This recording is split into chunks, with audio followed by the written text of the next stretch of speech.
Hello, and welcome back to the final day of the Cursed Apple Patron Rumble Event 1, because we're planning to do many more in the future, that's for sure. My name is Jace. Joining me once again is Guam for the final time today as we decide which of these teams will be in the final. We've got friends on either side. They become foes this time as once again the Cursed Apple opens for the Patron Rumble. The Heavy Hitters versus Sancta Velum. Heavy Hitters are currently unbeaten this tournament, led by Natus, Nifty B, Yukino, Not Turtle, Kishi, and Soul. Sancta Velum, this is Aphex and Co, Muchu Master, Abra Master, and Jakoji and Titanos are all first timers, friends of Aphex, I believe, as well, and looking to secure their spot in the finals. This is a semi-final, best of one. Look at the record. Obviously, you haven't played either of these teams, Guam, but both of them very. Actually, you did play Sancta Velum. Yeah. I guess we'll look at them first as we see the records on screen. Yeah, Heavy Hitters went flawless yesterday, 5-0 in their group stage.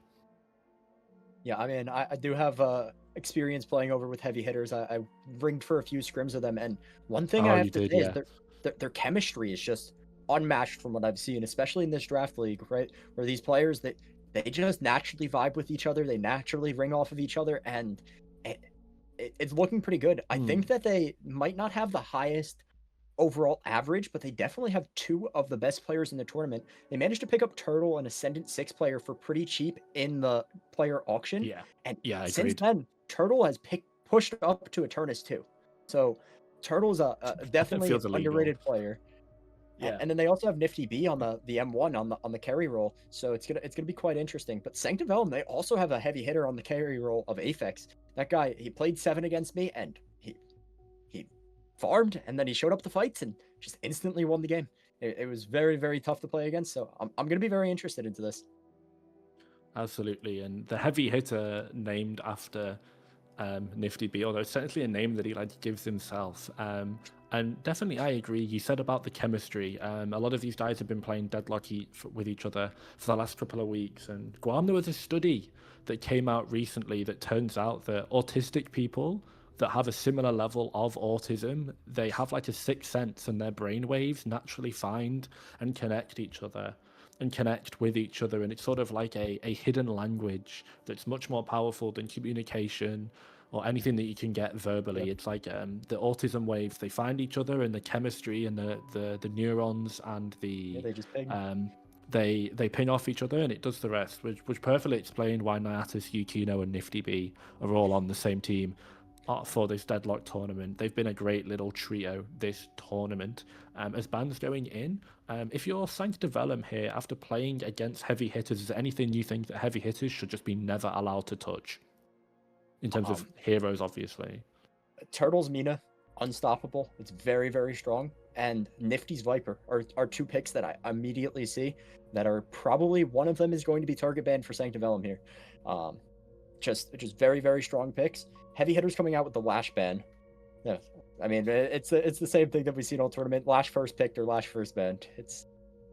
Yeah, I don't think Heavy Hitters are particularly fond of playing the Lash character. They tend to prefer the other, as you said, the Wraith, the Viper, the Warden, etc. It's interesting to see what Sancta Velum come out with the ban here in response. That's Silver. That's a ban on Soul. That is banning the big Souls Silver there. I mean, notably, I think he's like 55-5 throughout the tournament with Silver. Like, just insane statistics on Silver, especially from one of their lower caliber players. Excuse me. That's KD, by the way, not wins record. Don't worry. Just to clarify, KD. Just to clarify. The tournament was not that long. Not that long. They didn't play 55 games. Fucking yeah, this ain't and here's the first pick, Mina. Coming out, gonna be Turtle on the Mina. It's gonna be a masterclass. Matching with the Apollo pick, these early game characters, they get picked pretty early in the draft. You need characters in order to push your team to snowball. Yeah, and something that I see more of in Deadlock as we get into the later with these drafts is teams are sort of building up pick by pick. They're picking early game lane bullies that will then make sure their team don't fall over in the early game, and they can lean on them, and then in the late game they can rely on their scaling. I think I've only seen a couple of comps that are just like, okay, you guys are going to get everything on the map, but when we show up at 25 minutes, you're going to be fucked. It feels like a mix of 3 early game and 3 late game, or 4 early game, 2 late game. Not putting all your eggs in one basket, but then relying on 1 or 2 people to really do the deadlifting late game. Is 7 locked in? And as you said, as I just said, Apollo early game, 7 for the late game. That'll be probably Aphex on 7, I think. I think he likes the 7. Yeah, no doubt. Notably, Sancta Velum does have a lot of gun players. They have a lot of players that want a lot of farm. I believe they have victory on the Wraith he played against me. Or no, sorry, I think that was a different team. My apologies. But, yeah.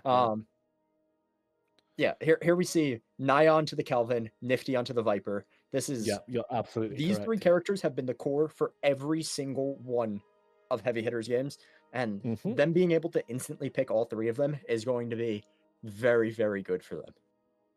And they're just on comfort. Naya has played this or Silver, I think, the whole tournament, and Sancta Velum. Actually, not Silver. So they played this or like what else has Naya played the whole tournament? I think it might have just low-key just been Kelvin. Kelvin has been. Is anyone else really playing Kelvin? Actually, I don't think they are. My team played a little bit of Kelvin, but it's mostly just been Naya. Yeah, definitely pioneering the pick and something comfortable. Of course, the dome is great, right? Particularly if you're looking to isolate and you're looking to really abuse the fact that your carries are better than theirs. Locking them inside of a dome and just saying, you two scrap at it, really good. Shiv comes out from Sancta Velum, and again, we talked about drain tanks. This character can be so annoying when they get fed. They get snowballing. Looking at the first 3 picks as we go into the ban phase, that's Pocket locked in as a ban for Sancta Velum. Where do you think both sides are trending so far in terms of early, mid-game scaling, this sort of 3 early, 3 late game? Where do you think it's trending? Yeah, I mean, I'm looking at Heavy Hitters. The Viper pick, definitely one of their scaling characters. Mina, she is this early game bully, but she can also push herself to the late game, right? With her Nox Nostra, her ultimate, being able to do a lot of damage into the late game. But Sancta Velum really has a very similar thing here, right? Where the 7, it's their late game character, but the Shiv, he can bully early game, he can get a lot of damage in, he can fight early, but also late game when he has reverb on that dash and getting people into a small room. I mean, it can go very well for them as well. The pocket ban's a little bit interesting for me for Sancta Velum. I would have expected to see Heavy Hitters banning the pocket, because pocket affliction, cutting all healing, is an amazing counter to the Kelvin Dome. So Sancta Velum just using their ban slot to take something out that Heavy Hitters wanted to ban anyway. I think I agree. The pocket would have been a great pick into Kelvin and Mina, right? Both characters that can really do a lot of restore, a lot of healing. That's a Calico. That's a rare pick. I have not seen this character basically at all. So you're going to have to educate me on the cat as we go through. That's the Bebop that comes in from Yukino, who hit some really nice hooks yesterday. Don't watch the clips. They don't exist. They're fake. They are CIA fabricated. They don't exist. But he's going to be on the Bebop for the first time today. Has never played this character before in the Cursed Apple Patron Rumble. I'm not sure he even knows what the buttons do. And let's move on from that. Sancta Velum 5-6 is up now, Guam. What do you think they're going to pick? I mean, we need to see some sort of support character, and we need to see probably a position 2 character, right? Unless we're going for the position 2 Shiv. But the Moe and Krill pick comes out for Heavy Hitters. This is probably going to be Soul for the Moe and Krill, just replacing his frontline role with the Moe and Krill.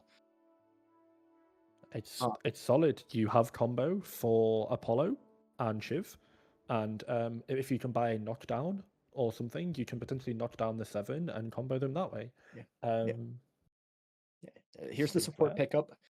Sinclair is going to be very good into this comp, right? Being able to copy the combo, being able to copy the Kelvin Dome. But it's an interesting pick, and I believe it might just be a shout because they have a Sinclair player. I believe one of their players plays Sinclair. Yeah, I think that it's really good early poke, right? Like being able to redirect the bolt around terrain, around cover. Not something that basically any other character can do. And there's the front line. It's Billy Shiv as your Billy Shiv Apollo as your front line. So you've kind of got 3 sort of bruisers as opposed to what you would consider like Mo and Krill, which is a bit more of a tank. And that's the Vindicta that comes in. That's the Pocket Turtle Vindicta. Yeah. So it's looking like it's going to shift Zana from his normal role into the Mina and putting Turtle onto the Vindicta, because maybe the Pocket was actually a target ban for Zana. He has a lot of games on that Pocket character. True. And I did say that Sancta Velum needed this position 2 character, but it looks like they picked up the ability in the Sinclair, and they're going to look to shift Shiv into this position 2 role, where he just shows up to fights early game and hopefully manages to swing them, but late game he's still going to be that menace that I was talking about. So as you said, Shiv is going to be in this position 2, where for anyone that is unfamiliar with the term coming from other games, position 2 is, as Guam explained, is the character that's going to be taking basically the second most amount of souls. They're going to be the secondary carry, the second option. How do you think Shiv as a carry with souls funneled into them deliberately fares against Vindicta and Viper? Yeah, I mean, it's definitely not a great matchup. Metal Skin is going to be an amazing buy for the team of Sancta Velum here for just the raw amount of damage that Vindicta and Viper can do from gun damage. But notably, they also do spirit damage with a lot of their abilities. Viper building the Mercurial Magnum, and Vindicta's Flight just also doing base spirit damage as well. The Shiv into that matchup, the Vindicta's going to be a little bit tough, especially once she gets her Dispel Magic for all the knives. And she's going to be buying it pretty early here because, I mean, we see Seven Stun, we see Billy Blasted, Sinclair, Reverb if he does decide to go the Spirit route.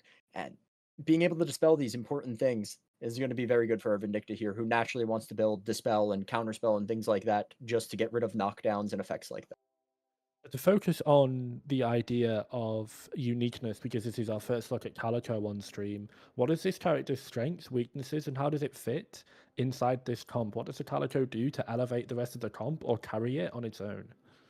Yeah, it's just going to be a lot of early roams, early ganks, looking to try and push your team to a lead. I'm highly expecting to see Calico 7 lane, where the Calico, as we saw from the last game, where the Rem went into the tunnels and funneled souls into Bing, right? The Calico being able to go into the tunnels, show up to a fight on the other side of the map, and she has a lot more impact in those early fights than Rem does. So being able to push souls into your 7 while also trying to force fights on the other side of the map through this laning stage is going to be a very important concept that I hope to see from this Calico player. Yes, and absolutely something that I'm still getting to grips with is the idea of you put them in the mid lane because it allows your other laner to roam easily. Of course, the mid lane is the easiest access in the map. That's the same in League. That's the same in other MOBAs as well. But as you said, normally it's the side lanes where you want to put your fragile, squishy carries. But I think with the movement in this game and the amount of souls you get from that, it's combining both. We might see a shift. We might be talking about a mid lane position 1 in a couple of months is something that's absolutely ridiculous and archaic. The way that this game changes so fast. But for now, that's the agreed upon. And teams are, well, I think some teams have been able to punish it so far, being able to dive a player 1v3. But it's that overcommit. If that overcommit doesn't work, you lose out so heavy on the rest of the map that it's like impossible to come back from. Yeah, and I think one thing that's very important to talk about in this tournament, in terms of putting your carry in the side lane versus mid lane, is the caliber of player on carry, right? We have players all the way, Arcanist, Seeker, the 2, 3, 4 lowest ranks in this game, up to the highest level of this game. And, like, Yuki is grabbing some popcorn, or Yuki's restarting his PC. We gotta grab some. Okay. But as I was saying, the caliber of player is, maybe you do want to put them in safety on the side lane because they naturally can't protect themselves from the dives. They don't know where to play safe, how to play safe in the mid lane when they are getting funneled these souls. And it's a lot easier to gank them when they are a lower caliber player. Yeah, absolutely. And as I said, I don't even think that they have to be that much lower caliber because positioning a deadlock is impossible and diving is nearby. Like being able to survive the dive, it's so hard.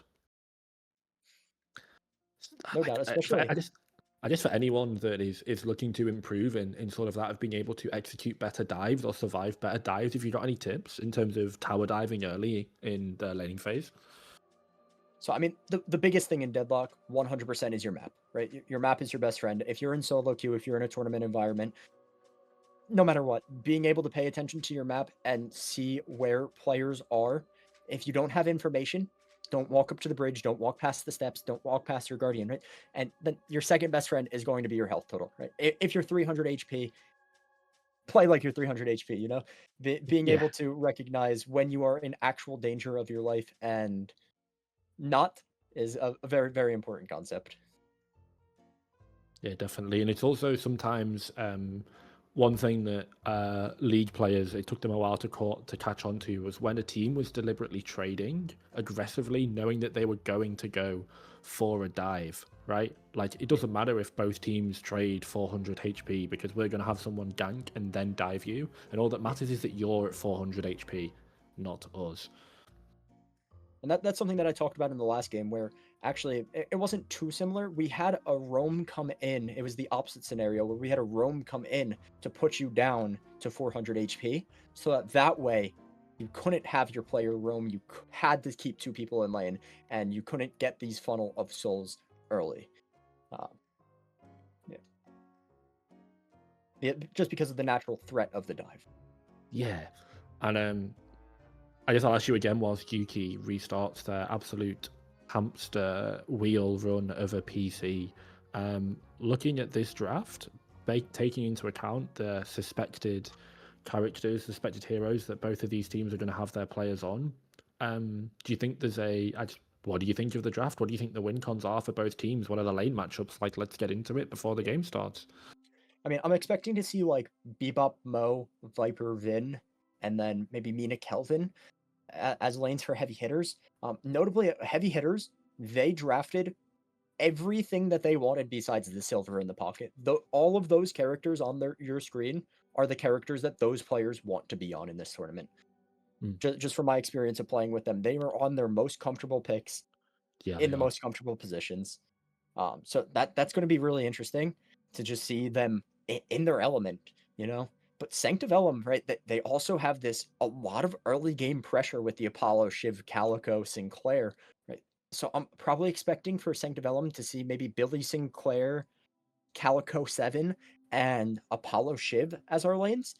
I could be wrong. It could be like Billy Apollo. It could be like Sinclair Apollo, right? The bunny is like the key thing here. You want bunny in a lane that has a lot of burst damage to punish the people who are getting bunnied by Sinclair. Agreed.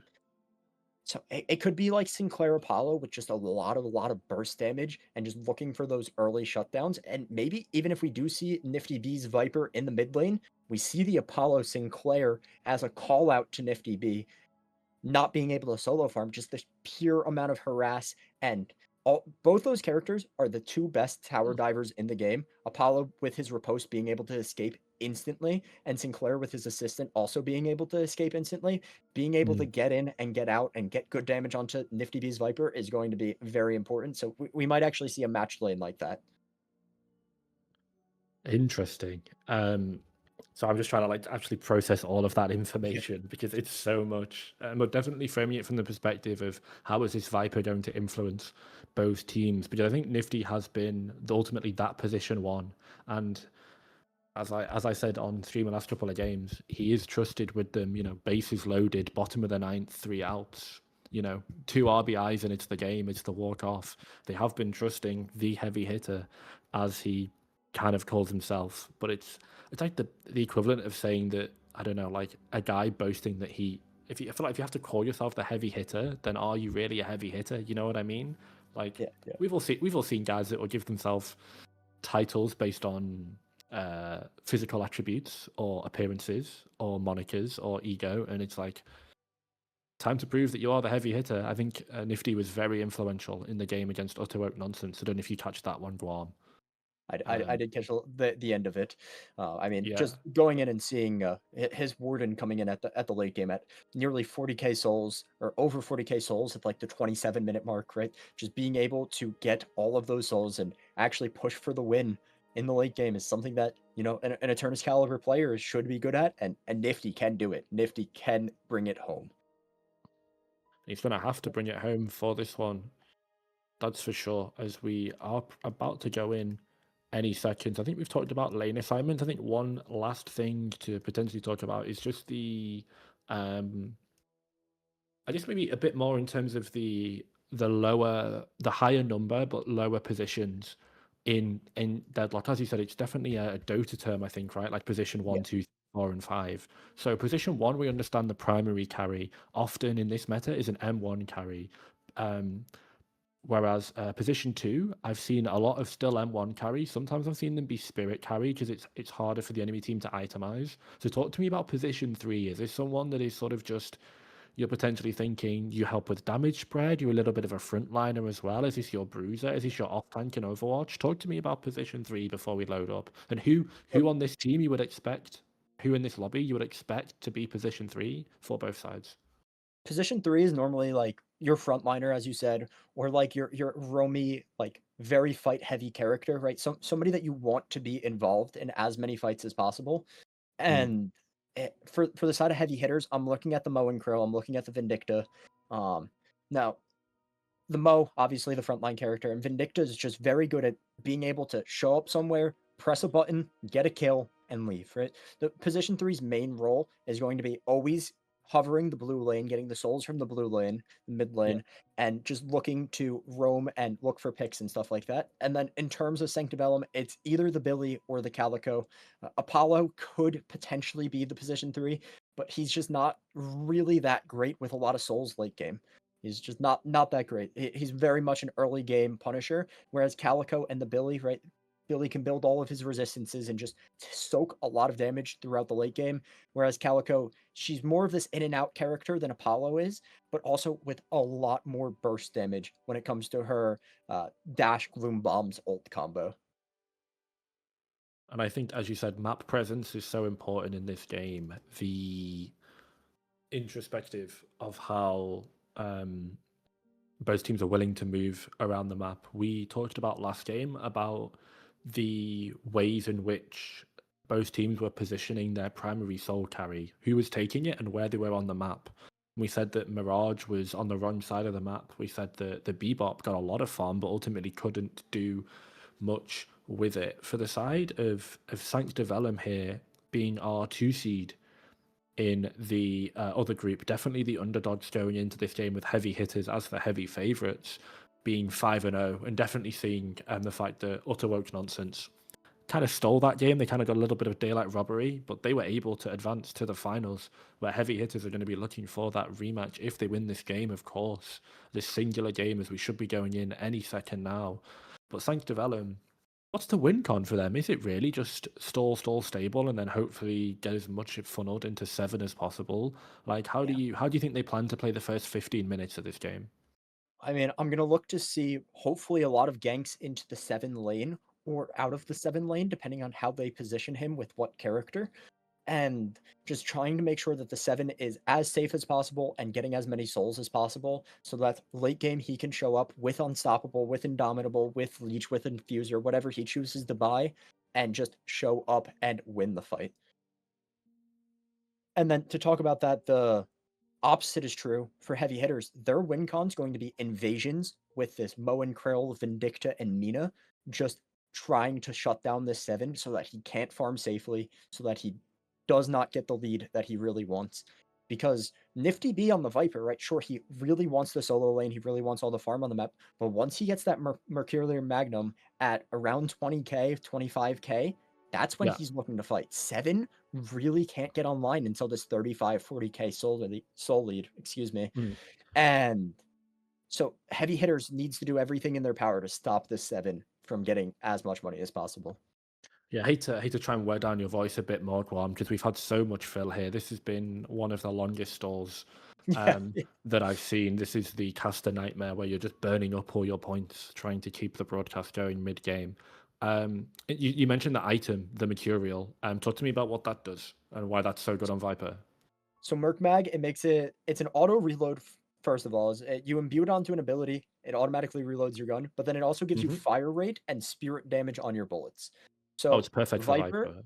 Yeah, very much, very good. It lasts until you reload, notably. So Viper being able to, have infinite ammo while she's sliding makes it a very, very good item for her. We saw it on the Wraith last game, who it's very good for card damage. It also increases the spirit damage of the ability that you imbue, which is very good for card damage and very good for just constant pressure out throughout the mid and late game. And also, it's very good at diversifying your damage sources. The Mercmag, the Capacitor, stuff like that, being able to take your gun damage character and convert them into doing spirit damage so that bullet resistance and metal skin do not do nearly as much to your character is very, very strong.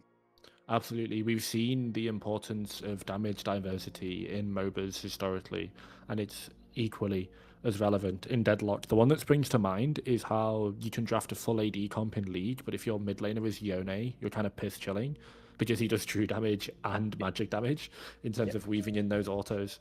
And we are in. I guess before we get into laning phase, quick take on if anyone's going to be trying a split push / wall breaking strategy this game on either side. What do you think? I mean, naturally we're just going to see the 7 and the Viper on the opposite sides of the map, and if they manage to find the solo kill on one or the other, being able to push them into the lead is very important. Or, sorry, not push them into the lead, being able to push the walker is going to be very important. Yeah, so we've got actually Naya and Nifty on the side lane going up against the Calico and the Apollo of Sancta Velum. I'm not quite sure that the names are 100% correct. I think they are, though. So that's Tito and Aphex on the Calico. Interesting. I thought he was going to be on the 7, but Wave has shown up and locked the 7-man. I don't know if they're necessarily in the correct positions. They might be in the correct... Yeah, because I don't think Naya's on the Viper and Nifty's on the Kelvin. It'll be the other way around. It'll be the other way around. The correct roster's not on the right players. Oh yeah, true. So the names are not correct on that top screen. As we've seen Mocha there. Yeah, Mocha's on the thing, not Aphex. With the Apollo here for Sancta Velum. As you said, looking to trade aggressive, looking to trade early. Sancta Velum are not scared going into this laning phase, and they shouldn't be.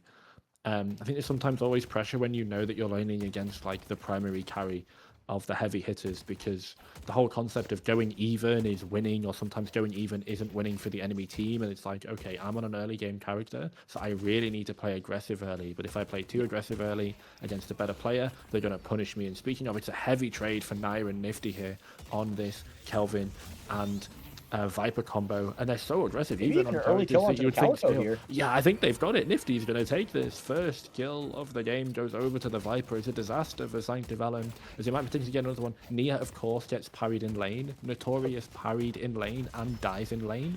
But on the other hand, we see a parry coming after Yukino. We do. The Bebop slowly slipping away as both him and Kishi are on critical HP. Sancta Velum might even get 2 kills there off the board. It's a disaster in that opposite lane for the heavy hitters as they win on one side thanks to Naya and Nifty, but Yuki and Kishi really struggle. But Soul and Turtle, they get a double kill on the mid lane. So heavy hitters secure 3 kills in the first 3 minutes. Yeah. And I mean, I don't think early game kills mean the most, to be fair. Yeah, but obviously in favor of the heavy hitters for getting 3 kills there in the early game. But notably, Nifty B managing to secure 1 of the 3 kills is going to be very important. It's massive. He's running boxes too. I talked about the maybe matching the harass into the Nifty B lane, but having both of your roamy characters in the same lane as the Nifty B as their main carry is going to be very, very tough for them, because you want them to be the ones to roam over to the lane, not to be the ones looking for the harass in the lane. So now maybe we see a roam from the Billy or the Sinclair, but it's not going to be nearly as much impact as a Calico or an Apollo showing up. Oh, 100%. And Naya is a very aggressive trader in lane, and they are naturally going to look to secure their HP, and their aggression has been a weakness in solo queue games and scrims is what I've seen, but it looks like so far they found a happy equilibrium where Nifty's probably doing a good amount of coming and trying to help initiate trades, to open trades, so that even if Nyashus loses as much HP as they do here, it doesn't matter because Nifty will be able to clean it up. And more importantly, if they 1-for-1 and Nifty gets the kill and Naya dies, that's what they want. They don't mind that at all. That's sort of just how it works. You know, it's position 1 and position 5 together in a lane. It's perfect. It's your AD carry and it's your support. As we said, Turtle's been a freak on this Vindicta as we pan over to the mid lane here. I saw them hit a disgusting, it was like a Hanya line sort of tech bounce as, oh my god, the double kill. Another double kill fighting going on. The side of heavy hitters. And I mean, we're 5 kills to 0 at this point. 5 kills to 1, actually, it seems like. 5 kills to 1, there we go, yeah. Yukino going down, and Yukino with 1.9k souls versus 3.1k on Aphex. Yeah, Aphex definitely showing that they are the premier player for Sancta Velum, and Yukino has been tasked to play into the hard lane they've been tasked to play and sort of almost take the beating from the much higher rated player as Kishi goes down as well. So that's 2 deaths now. So we've got bleeding on both sides of the map for either team. It's definitely Aphex and Aphex and Nifty putting their thorns, putting their Viper fangs into this game. Perfectly timed dome to heal up Nifty there from Naya. Manages to find the kill onto the Billy there. The Petrify into Venom combo is just so strong early game, doing close to, I think, 400 damage at max. As well. And yeah, I mean, we're just finding kills after kills after kills, and I don't think Turtle managed to hit the snipe there. No, there's too many kills going on for Sancta Velum here. You need to stop this bleeding massively because Aphex is building you a lead in this side lane, but it's been completely mitigated by losing in the 2 other lanes. Turtle and Soul are being so aggressive in this mid lane, Guam. That they are, and I mean, they can, right? They can. With Turtle with 4.7k and Soul with 4.3.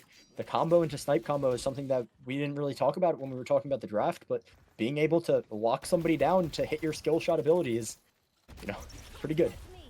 I'd assume you do more damage on headshot with the Vindictor ult as well. That seems like a no-brainer interaction. Yeah, you should turn your gun into a sniper, obviously. Yukino is still farming up. As we said, most of the utility is going to be in the hook. Trophy Collector is really interesting for Yuki. It's important to know that you don't lose stacks on death, so Yuki's going to be happy to go for 1-for-1s here, maybe hoping that he can get involved in the later games, the later fights to... Oh my god, what a hook. How the fuck did that land, by the way? That's some bullshit. That should not have landed. But Yukino with the aimbot hook, right? It goes through walls. It actually is aimbot hook. Someone check him PC. He did restart his PC. He might have installed the aimbot hook. As the Shiv is potentially running down the Mina. That's a dash into the air, going for the execute at full rage. This is an angry man with a shotgun. And it looks like Yukino is going to be on the full end of it. The Moan Krill comes along to potentially save them. And they are just bullet fodder for Maurice as boom, jump melee from Soul. That's bang, straight on the back of the head. As their free souls. I mean, this is a bloody early game. It's so hard to know what is going on. But we see a fight happening in Nifty B's lane. With Perry coming out from the Calico and an ult to match. Nifty just trying to run away to try and live from this Calico. Now the Calico's the one on the bat foot. Apollo coming back with zipline speed boost might be able to punish these 2 little overextensions here. The Tiny Little Sun comes out, manages to find the kill onto Nifty B. And this is exactly what they needed to get back into this game. It's just shutting down Nifty. I think Naya's going to die here as well. They are not long for this world. The flawless advance is still... Oh, but Turtle's here to match the roam. Does Turtle bail Naya out here? Below, he manages to find the kill. But they dropped Guardian already, so Sancta Velum, I think they started out, but it looks like they're really ramping up the kills on this side of the map. As the heavy being able to get those early kills on the Yukino and just try and push for more and more and more. Notably, Sinners are up. We could see the Shiv in the 7 looking for the kill. Or not the kill, the secure onto the Sinners of the enemy. We're getting a little bit of lane swapping going around as Turtle has now come to play with Nia. Huge Moan Krill combo. Just looking for the kills in mid, managing to find another. Yeah, I think Guam to be. I'm not going to mention certain player names or SRs, but it's a very common strategy when you have this hard differential of basically just find the weak laner or find the inter, find the lower ranked player that is naturally going to make more mistakes, and just kill them as many times as possible. And I think both heavy hitters and Sancta Velum are actively seeking out. They're looking to use the mechanical advantages that they've got by being better players, higher ranked, to really try and inject themselves with a soul lead via kills, as that's another kill for Nifty and then one more tacked on for Turtle as well. So the 2 M1 carries of the heavy hitters on their preferred characters are really cooking in this first 10 minutes. Right? And I think when we were spectating Turtle, that we see 24 stacks, getting 6-pack stacks per kill or assist with the snipe, increasing your weapon damage by a flat amount. I mean, managing to find 4 kills this early, it's looking like it's so good early. Snowball for Turtle here. Yeah, Turtle, Luke, I'm not gonna glaze Turtle too much by saying that they were an absolute freak on this Vindictor character the last time I saw them. Just being able to glide into lanes with that flight, constantly PvPing, and just showing up and doing fucking grown man damage. That's a combo kill onto the Shiv down. I find it to another room, and it's Nifty that gets the final blow as well. The heavy hitters. I mean, I've score out of 10 for how the heavy hitters have done in that early game here, Guam, because I think for them it's been like a 9.5. I mean, yeah, I mean, looking at 5 of their players, I'd say it's very close to a 10. I do notice one weak link on their team here, but it's okay. He's scaling. He's scaling though. He's scaling. He's scaling. He's scaling. Getting those trophy collector stacks.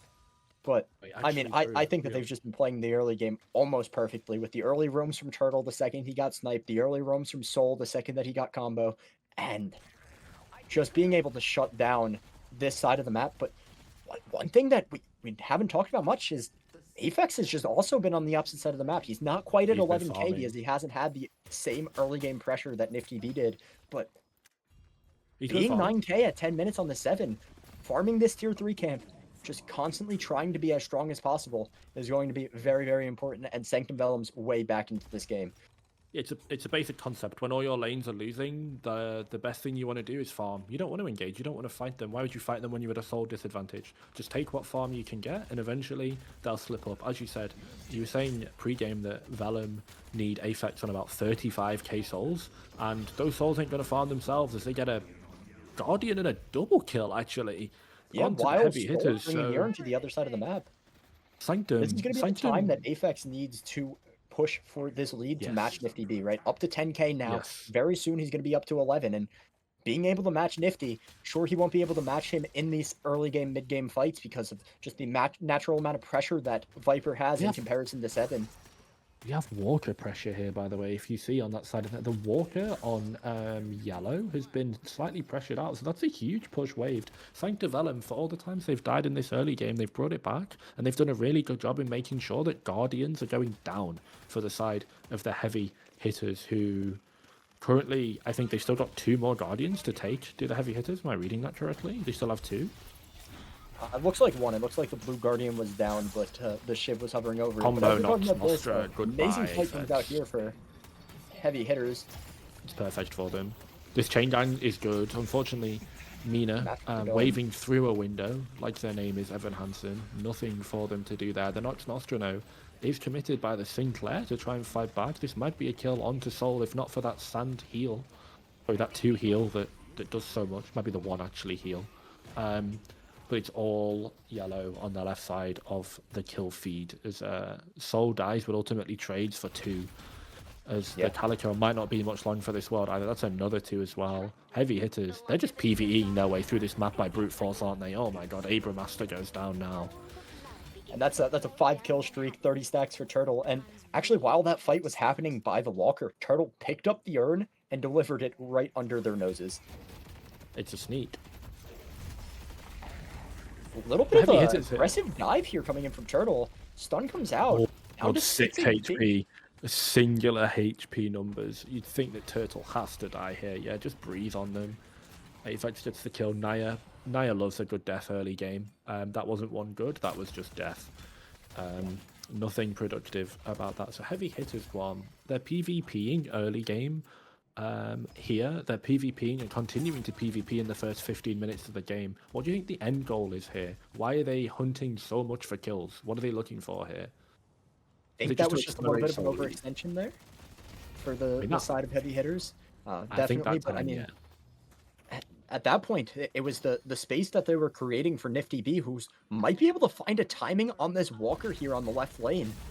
And it looks like it's going down as long as he doesn't get stomped by that Walker. The Apollo's coming to match, and this player is coming in late. Just being able to get this Walker, and we see a 2k soul injection straight into Nifty B. Manages to copy the bola, but doesn't get it off in time and then misses it. Manages to get the bunny out, but Nifty B might be able to escape here if he has enough stamina. But Atani Losan will come out and finish the kill off. No escape, but Walker for your life at this point in the game is something that you're not sad to see, especially on this carry roll.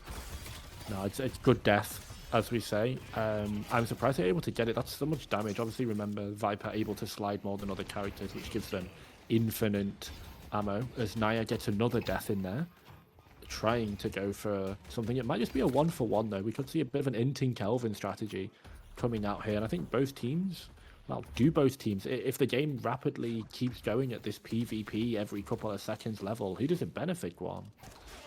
I mean, oh my god, I what a say that it hook. benefits Sancta Velum, What a but it hook all from depends on... Yuki. That's another trophy collector stack right there for Yuki.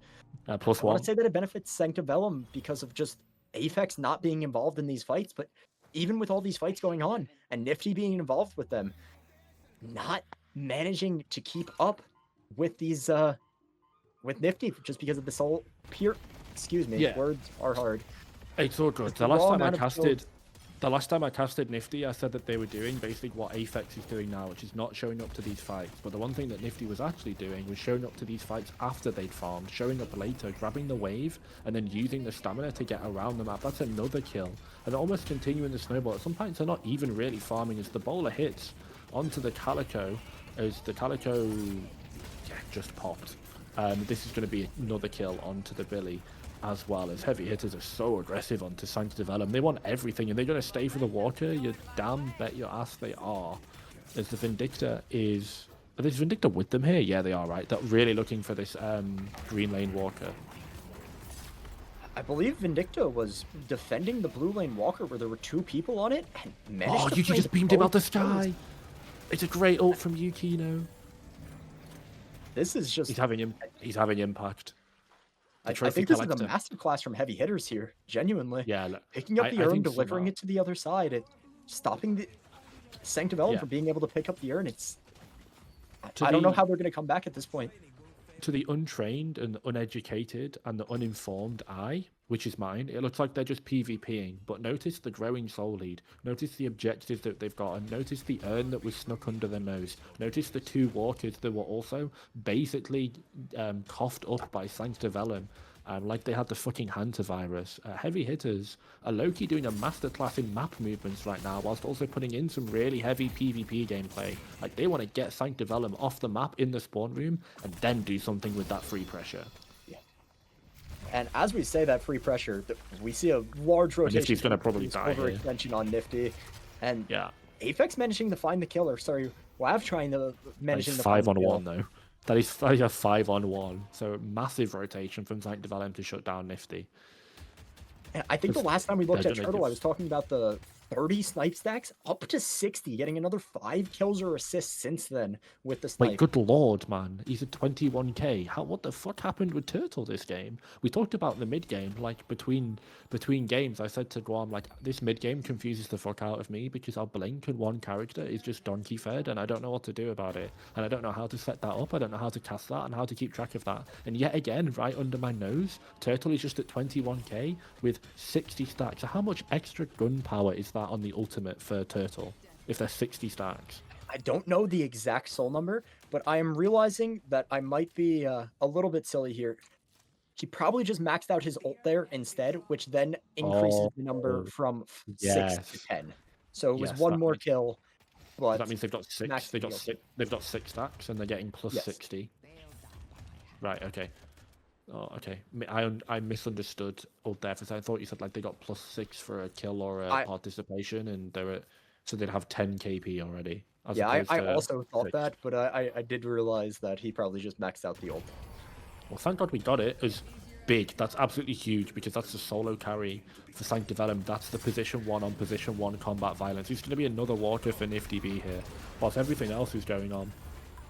And Turtle and Nifty get a Walker on the side lane. This is going to be a very hard game to come back from for the side of Sancta Velum. Managing to find another kill on the other side of the map, and though while this is happening, Abrammaster is finding the final hit onto the Walker in mid lane. So they're definitely they're doing stuff with their time, but the lane states on the side lanes for heavy hitters is absolutely monstrous. They're sort of just sacking mid lane to absolutely take everything on the side lanes in jungle. This is going to be another urn that is going to be on the side of Sancta Velum. They're going to have to fight for it, but if they fight for it and fuck it up, mid-boss spawns in 40 seconds. Let's see. A large overextension from Turtle here managed to get the shutdown Great by pick from Aphex. Huge. And while this is happening, Nifty B is just on the opposite side of the map. This is the point in the game where he is stronger than Aphex, so I personally think that he should be the one fighting here.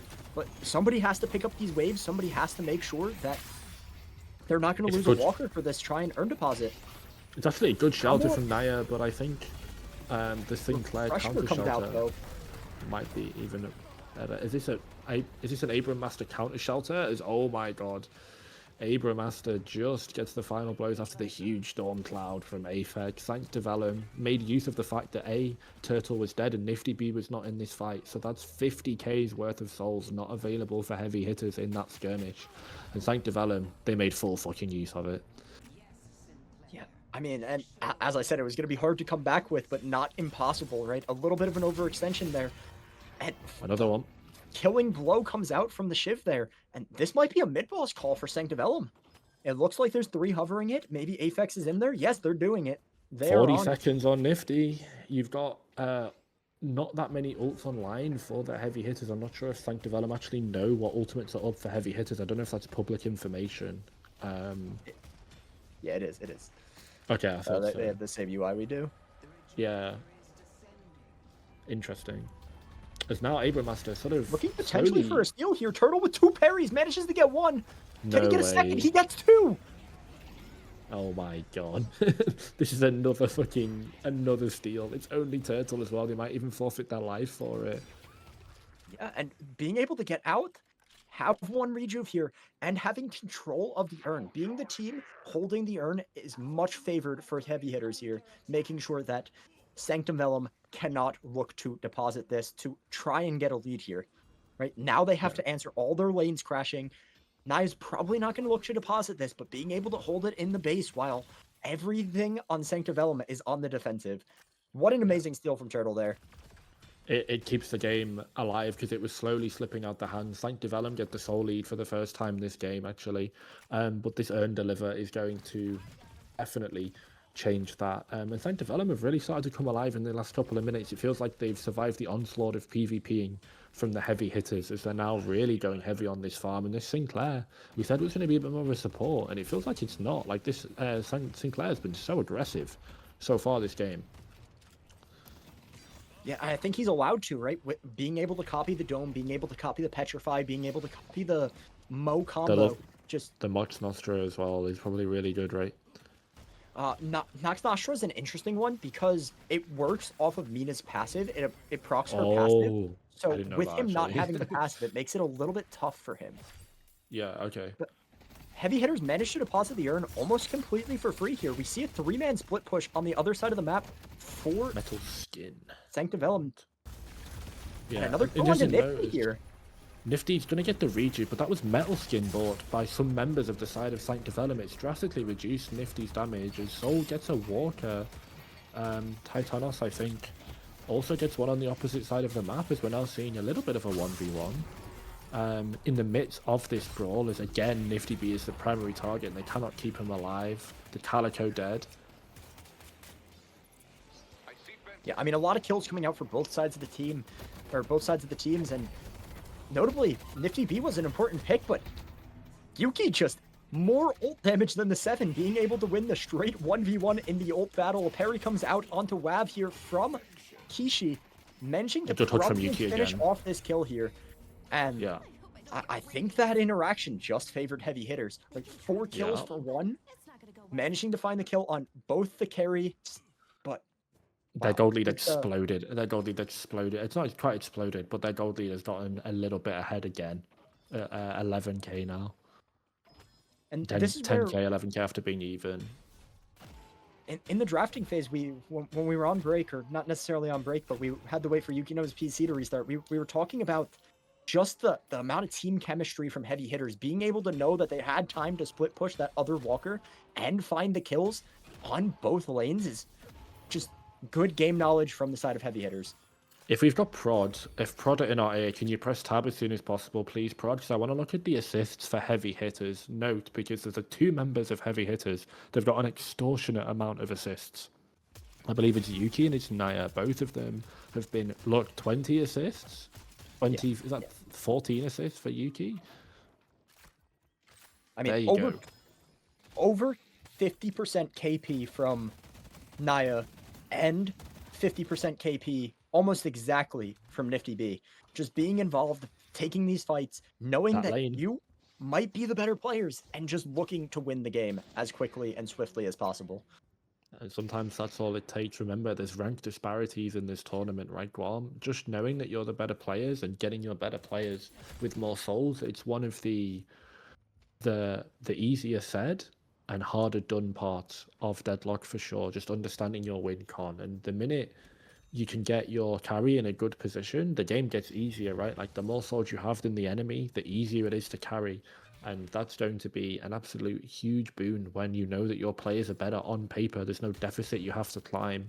It makes it just that much simpler. Heavy hitters have got quite a clear win con here, but on the flip side, Sancta Velum know what the win con is, and they're going to be looking to buy Metal Skin. They're going to be looking to CC Nifty. They're going to be looking to Stormcloud as Nifty is sliding around or trying to pluck Turtle out of the sky with a knockdown or two themselves.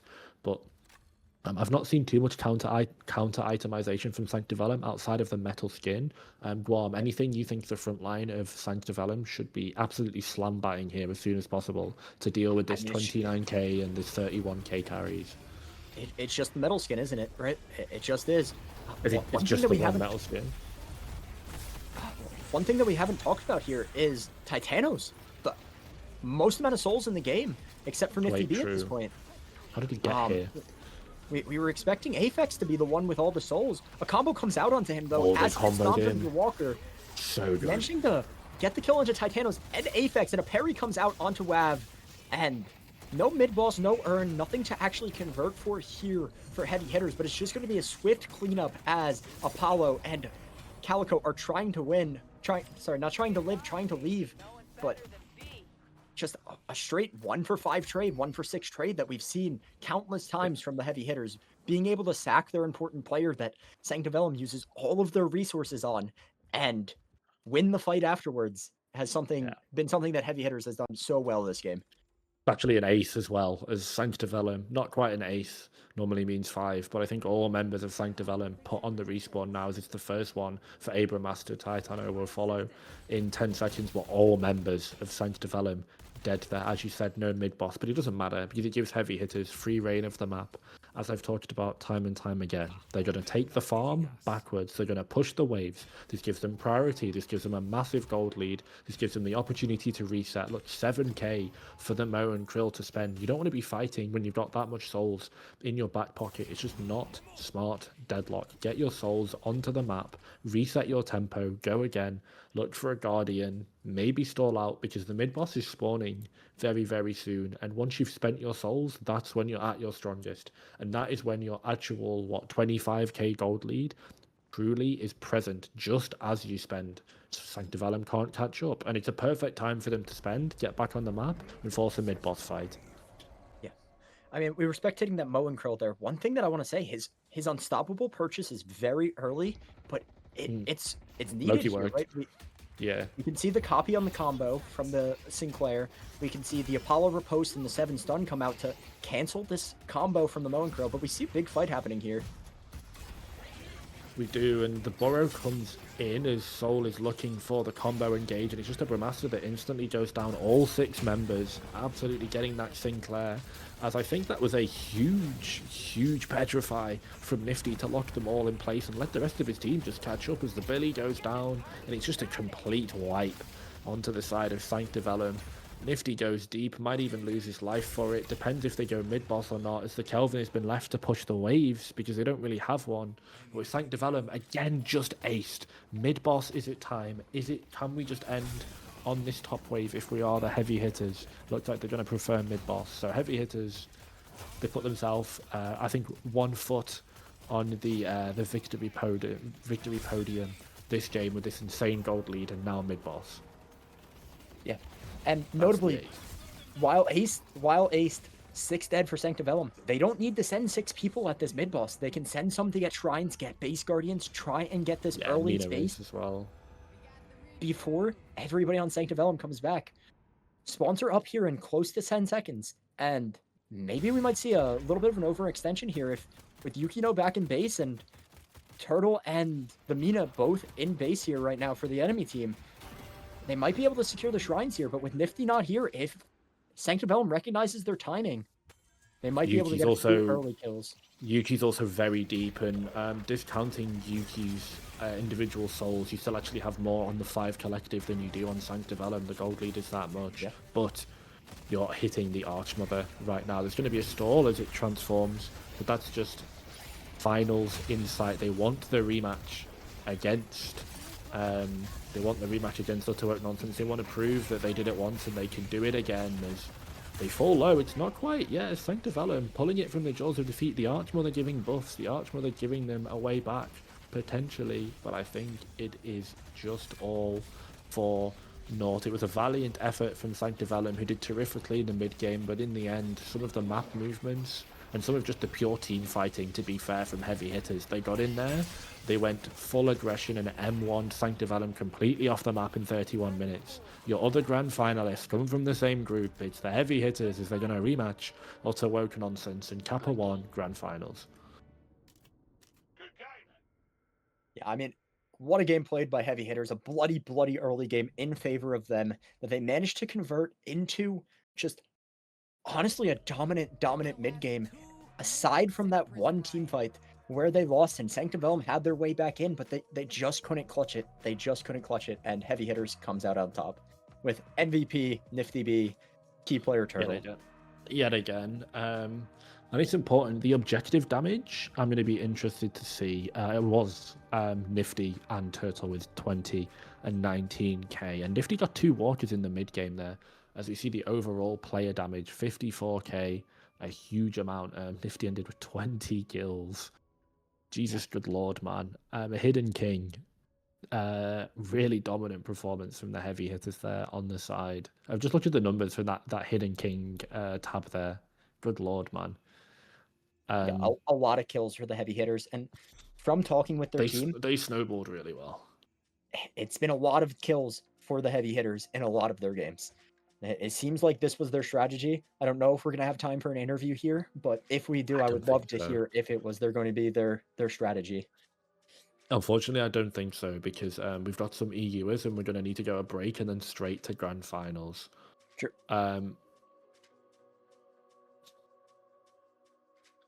Let's send it to break. All right. What an action-packed filled game. I think Sancta Velum can hold their heads high in a way to not sound too patronizing. They fought really hard and did a really good job. But it's a repeat of our it's a repeat of the last match of the groups, I think, right? Of Group A. So both 1 and 2 seed from Group A make it, and let's not have them delay anymore. Let's get out of here. Let's bring on our casters for grand finals. This is the last one for me. I'll probably write something in league announcements after the event is over, but I've got work in the morning, so unfortunately I have to bounce out of here. Thank you guys so much for having me on, and enjoy your grand finals. These are the best 2 teams we've got. It's going to be a first to 2, and it should be a banger. Best of luck, Utter Woke Nonsense and heavy hitters, and let's hope for a great grand finals, guys. Thank you so much for Guam and everyone doing prod, and we'll see you all for the conclusion of the Cursed Apple Patron Rumble, our grand finals, just after this small break.